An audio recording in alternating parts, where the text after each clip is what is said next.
Hello and welcome to the Thursday, September 25th, 2025 edition of the SANS Internet Storm Center's Stormcast. My name is Johannes Ulrich, recording today from Las Vegas, Nevada. And this episode is brought to you by the SANS.edu Credit Certificate Program in Cybersecurity Engineering.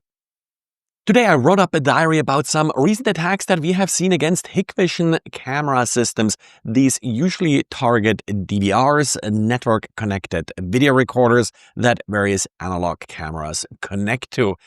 We have written, as early as back in 2014 about vulnerabilities in these systems.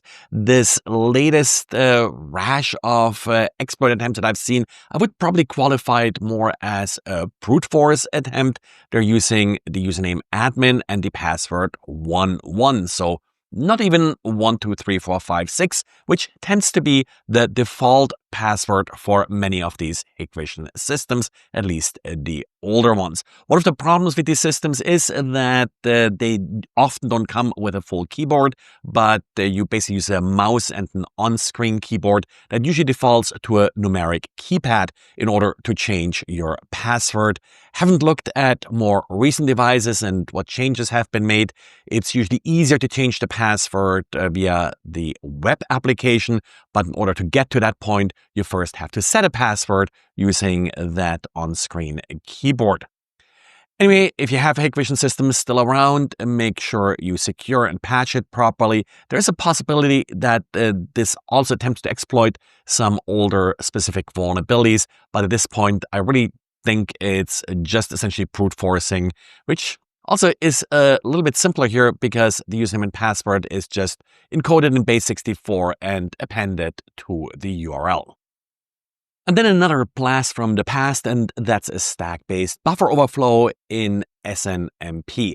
This was fixed by Cisco as part of its September set of patches that were released today. And this vulnerability is noteworthy because it already has been exploited in the wild.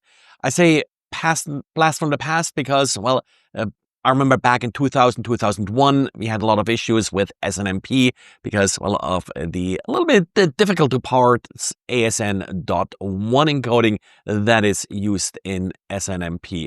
No idea if this is also related to this vulnerability, but the stack-based buffer overflow kind of would be a typical vulnerability here. In order to exploit a vulnerability, an attacker must have admin access to the device and is then able to execute code on the device as root. So this essentially is then usable as a persistent mechanism to further compromise the device. And again, noteworthy because it's already exploited in the wild. And SonicWall released an advisory and a firmware update that for a change doesn't actually fix a specific security vulnerability. Instead, the point of this firmware update is to remove a rootkit that has often been deployed as part of attacks on vulnerable SMA 100 devices.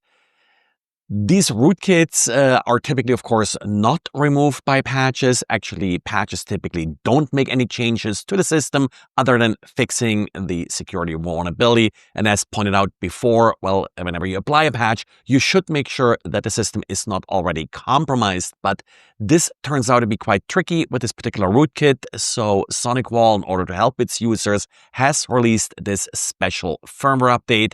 Even if you don't believe that your device has been compromised, I would still recommend applying this update because that's exactly the problem here. It's really easy to miss this rootkit and have a compromised device that, of course, then later can be accessed again by the threat actor responsible for the rootkit. Well, in the end is, or better was, near for Windows 10 users. Turns out that Microsoft has given in and will extend the Windows 10 end of support deadline that was originally supposed to happen in October. Due to public outcry, they initially relented in Europe and offered free additional 1-year essential support for Windows 10 in Europe. Apparently in the US, they now have done so as well. I couldn't find the original release from Microsoft, so I'm linking in the show notes to a news report about this.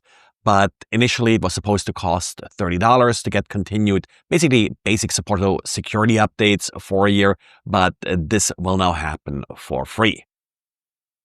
Well, and that's it for today. So thanks for listening. Thanks for liking, recommending, and for subscribing to this podcast. That's it for today, and talk to you again tomorrow.